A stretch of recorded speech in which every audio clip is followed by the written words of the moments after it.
Multi-vector integration is Kazakhstan's chosen course of development in the program Single Market. A difficult situation along with unfavorable conditions, but this is not a reason to stop moving forward, rather an incentive to continue on. Hello, my name is Pavel Koktashev and you're watching Single Market. In today's program, partnership with a Latvian touch. What is impeding Kazakhstan's furniture production sector from finding stable ground? And coming right up, the Navigator Report, a rating of e-governance.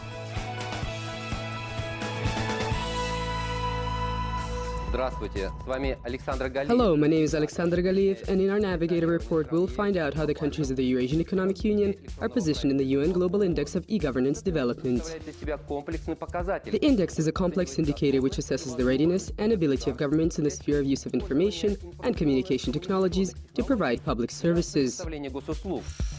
E-governance is a revolutionary method to transfer the means of providing public services into the online mode, and citizens of Eurasian integration member countries have already had an opportunity to evaluate the advantages of this model: the speed of receiving public services, their low cost, and at the same time high quality. But it must be noted that the introduction of e-governance in the Eurasian Economic Union is not happening in a uniform manner, and the UN index, which is evaluated every 2 years, shows this.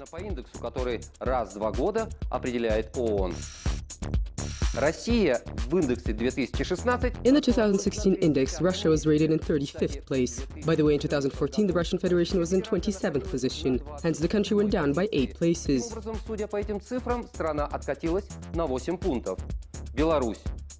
Belarus.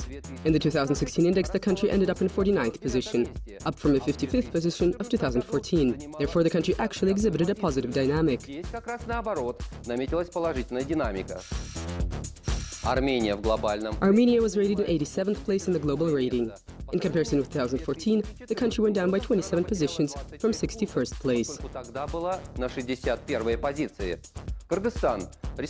Kyrgyzstan. In 2016, the country was ranked in 97th position, improving from their 2014 indicator by 4 rankings. Kazakhstan. The country was ranked 33rd, showing the best results among the countries of the CIS, as well as the Eurasian Economic Union. In addition, among Asian countries, Kazakhstan was ranked 7th. Also, it should be noted that despite these successes, Kazakhstan's e-government did experience a setback, as in the 2014 index, Kazakhstan was ranked 28th.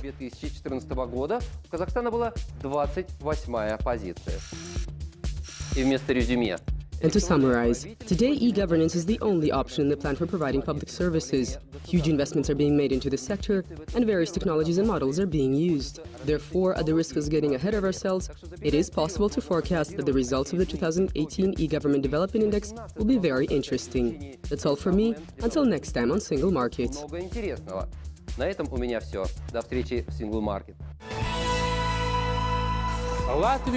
There are thousands of kilometers between Latvia and Kazakhstan, but recently this distance is becoming less and less noticeable. Various companies are opening up their representative offices on the territories of both countries and are signing new trade and transit agreements. All these bricks are forming into a stable foundation of cooperation between two big regions, Baltics and Central Asia.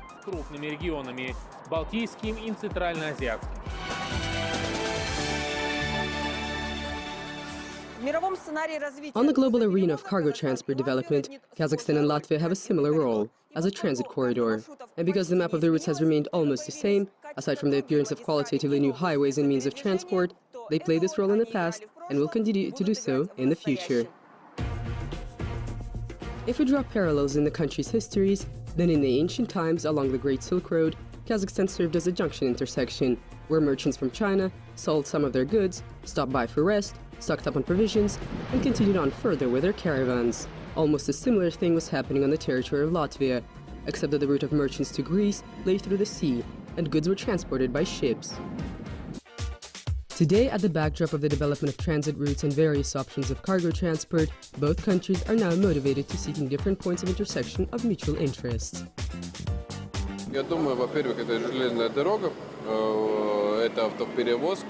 I think that this entails a railway line, road transit, all means of transport of goods that would take up the least amount of time for the clients. This is the priority, and that is why the infrastructure that is tied to any entrepreneur or state, which ships cargo, is very important. любым предпринимателям или государствам, которые отправляют и присылают товар, очень важна. One of the most promising prospects for Kazakhstan and Latvia is the development of the container cargo turnover by railway. This concerns the China-Europe route.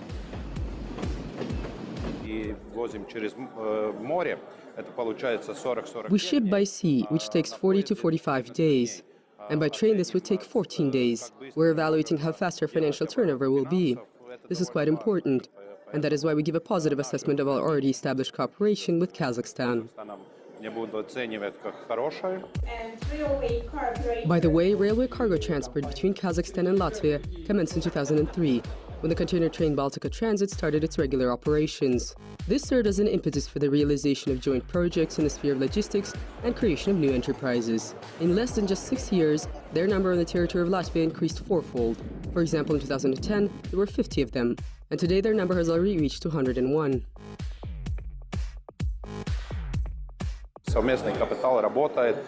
Joint capital is working to the benefit of increasing cargo volume.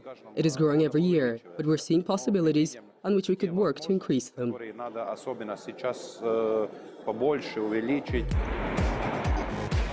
Road transport of cargo between the countries is also developing. A number of large logistics companies from Latvia are operating in Kazakhstan and have found their niche on the market.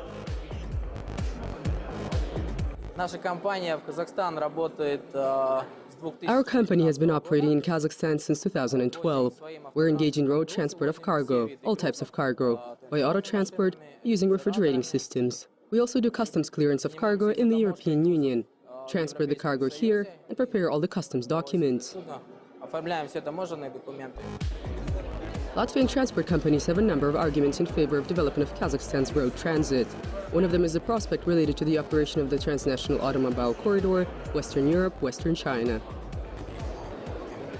The opening of the transit highway for us as a transport company will improve our operations. We will be able to transport cargo faster. Hopefully there will not just be a highway, but also stops for the cargo transport vehicles. There will be the needed infrastructure, gas stations and service centers.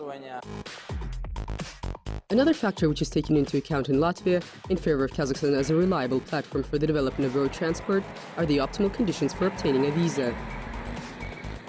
If we take a look at Uzbekistan, it takes 3 months. In Turkmenistan, we can get a visa only if there is a real application for the cargo. I think you have the most liberal system for obtaining a visa, for entering and exiting the country.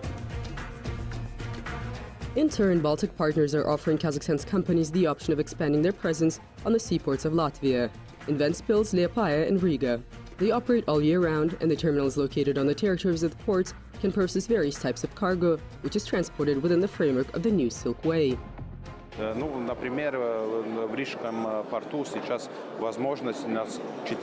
example, the Riga seaport has about 450 hectares, where it is possible to develop terminals, warehouses, productions, which use the Silk Way for transport of their cargo.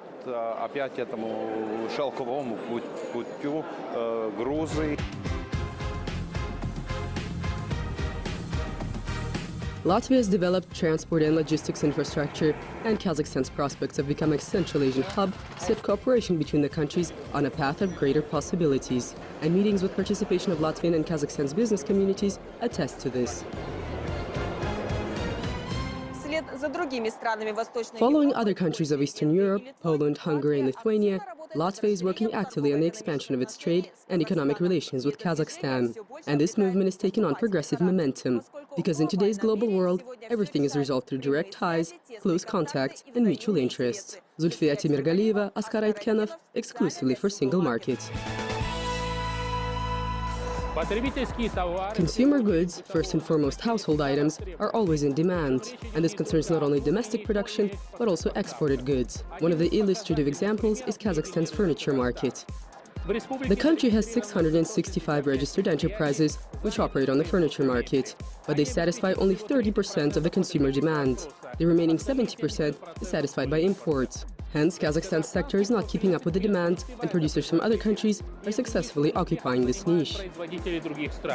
What is getting in the way of Kazakhstan getting a worthy position on the global furniture market? And from the experience of which countries can something be learned? Anarta Sanbekova continues the story.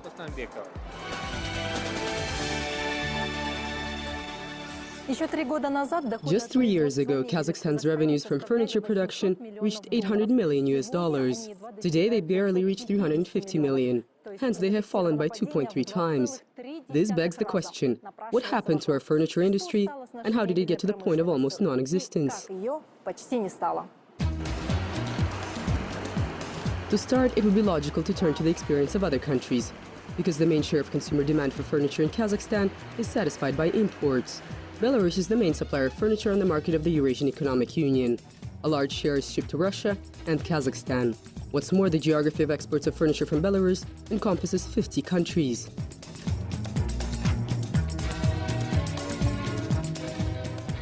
Belarus is one of the leading producers of furniture in Europe. The quality is very good. That is why we produce not just competitive products. Our furniture is one of the best. According to specialists from Belarus working in the sector, one of the main reasons why the country was able to establish an export-oriented industry is the presence of their own base of resources. We have a great number of forests. Accordingly, valuable wood material is used for the production of furniture. This is a premium segment, and it enjoys demand not only in Belarus, but also abroad.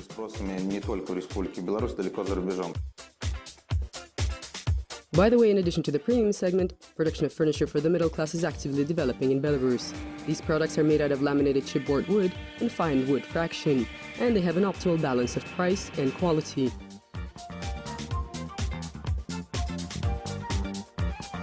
The second factor behind the success of Belarusian furniture producers is the high concentration of domestic productions and a substantial number of large producers among them.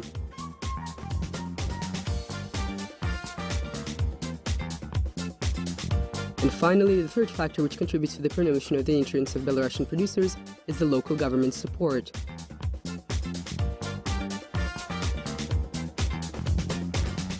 Our country invested around €2 billion into the modernization of wood processing plants, and now they were invested into a holding, which is under the management of the Development Bank.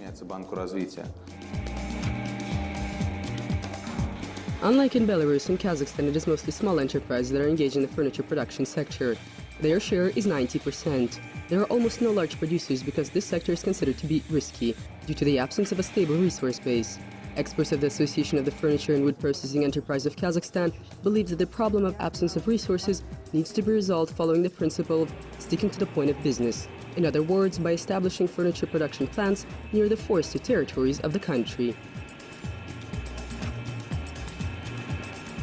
Одним из предложений и рекомендаций, высказанных или пожеланий, даже не рекомендаций, а пожеланий ассоциации, это... One of the proposals and recommendations of the association is to develop a roadmap for the furniture sector.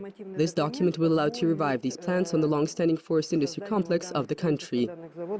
На исконно, будем говорить, лесопромышленных комплексах страны. The development of Kazakhstan's furniture industry is also being slowed down by the unfavorable situation on the market of state orders. Often they are taken on by firms that do not meet the status of domestic producer. These are basically false producers, quasi-producers, but not producers that are directly engaged in the production of furniture. These enterprises buy a certificate, bring in the furniture from abroad, from Russia, China and Belarus, and under the mark of domestic producer, execute state and subcontract orders.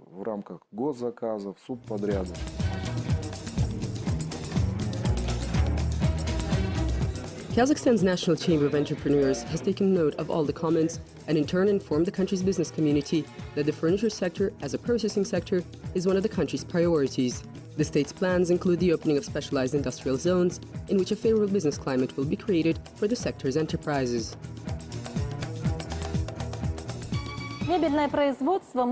The furniture industry can and should make a substantial contribution to the country's GDP, and the experience of Belarus, our Eurasian Economic Union partner, shows that with the implementation of a comprehensive approach and state support, this goal is completely achievable. Anarta Stambekova, Irlan Oralbekov, Anatoly Valuysky, and Bahirjan Bahreev, exclusively for Single Market. That's all for today. My name is Pavel Koktashev. Kind reminder, all the episodes of our program are available on www.kazakh-tv.kz. Until next time on Single Market, a territory without borders.